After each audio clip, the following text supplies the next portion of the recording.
Thank you, Mr. President.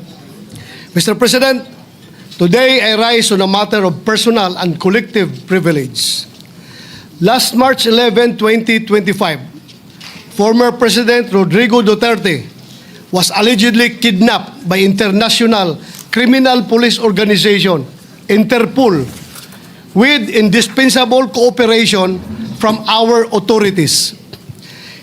He was then handed over to the International Criminal Court.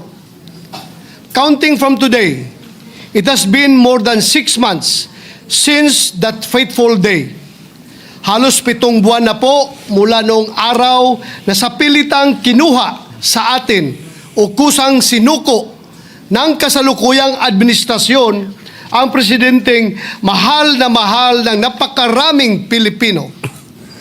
Just this morning, I read a social media post on the official page of our Vice President Sara Duterte about alleged sham welfare checks conducted on former President Rodrigo Duterte. Let me quote her statement. I have received disturbing information from Malacanang that a report about former President Rodrigo Roa Duterte was submitted to President Ferdinand Marcos Jr. by the Philippine Embassy in The Hague. The officials entered the detention unit under the false pretense of conducting a welfare check and interviewed former President Rodrigo Roa Duterte. Welfare, Mr. President, checked by the very same ones who caused the former Philippine President,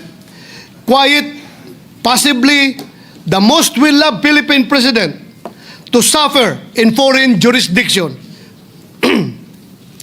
Anong klaseng welfare kaya ang kanilang sinisiguro? At kaninong welfare? Bold of them to assume that they are in any position to look into his well-being, when in the very first place, securing his well-being should have meant utmost respect for his person, as well as refusal to surrender him to a foreign court. Not because he was the 16th President of the Republic, but perhaps more importantly, because he is a Filipino. How could those who, months ago, could hardly follow proper legal procedure be now expected to conduct a lawful welfare check?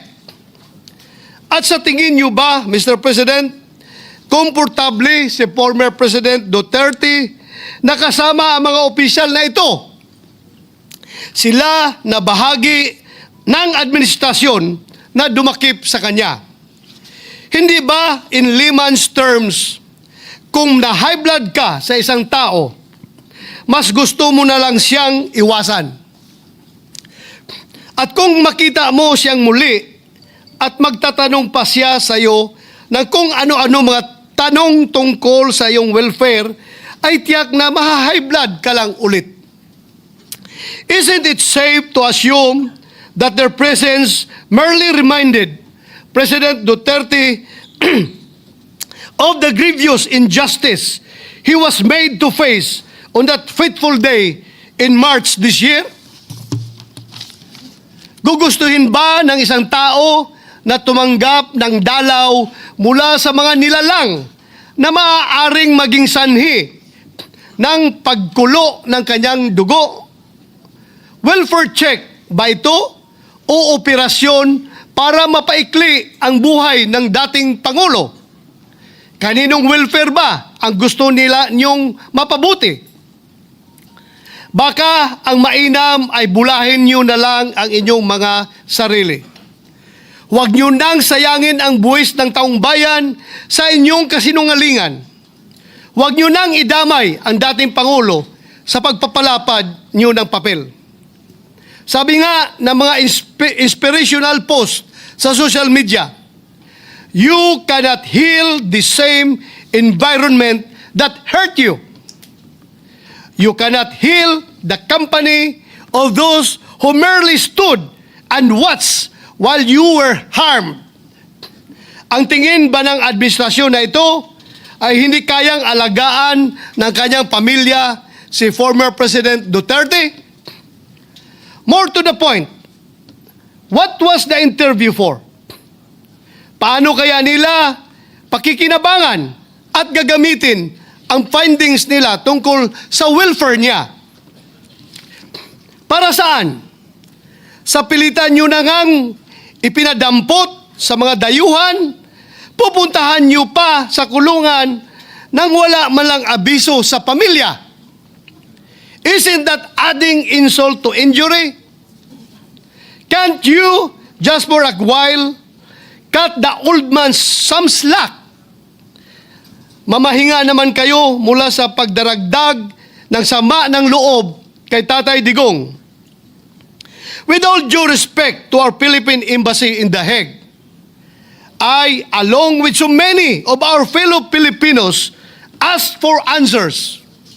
Mr. President, ever since this year began, I can no longer count the number of issues that have plagued our country and demanded always our utmost attention.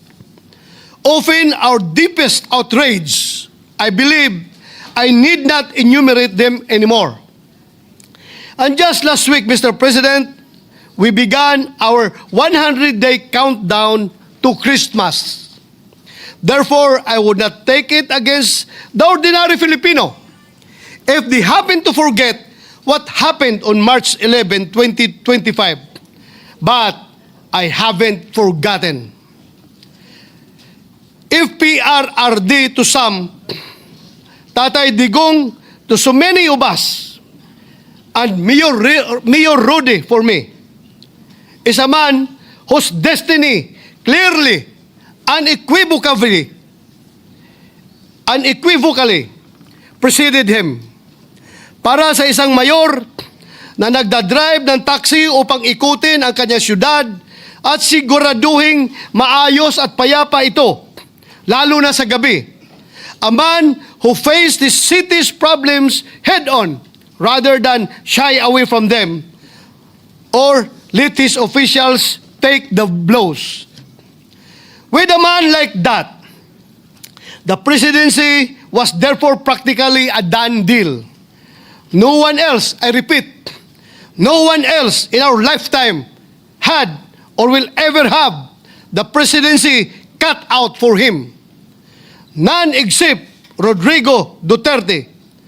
Dapat lang talaga na naging presidente siya. Imagine the preposterousness he must endure. This man is now imprisoned in a foreign country, having been surrendered to a foreign court by his own government. Those who hold him in custody, who cannot even correctly pronounce his name, are the same ones who now exercise jurisdiction and authority over him.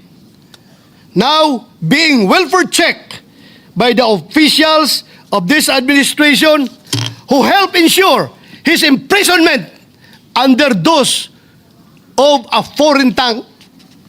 Again, I say preposterous, Mr. President. Sabi ng mga eksperto, ang average life expectancy ng isang Filipino male sa taong 2024 ay 71. 71.79 years old. Mr. President, sa kasalukuyan, si President Duterte raw ay may deteriorating cognitive condition na, ayon sa kanyang legal team. Hindi na raw po fit to stand trial at butot balat na lang daw at hirap ng tumayo. Kung pagkaisipin, kung nasa 72 years old ang life expectancy ng isang lalaki dito sa atin, ibig sabihin, si President Duterte ay nabigyan na ng Panginoon ng bonus. Almost 10 years. He is now 82 years old. Siyempre,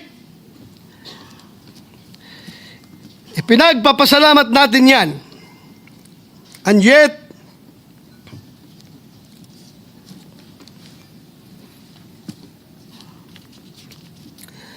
if we accept the fact that he may not have long,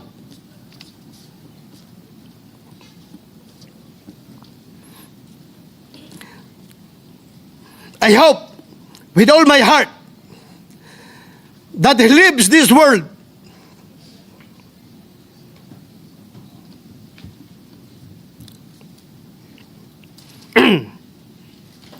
not in the presence of officials who visit him on the pretext of a pseudo welfare check, but instead in the company of the people he loves.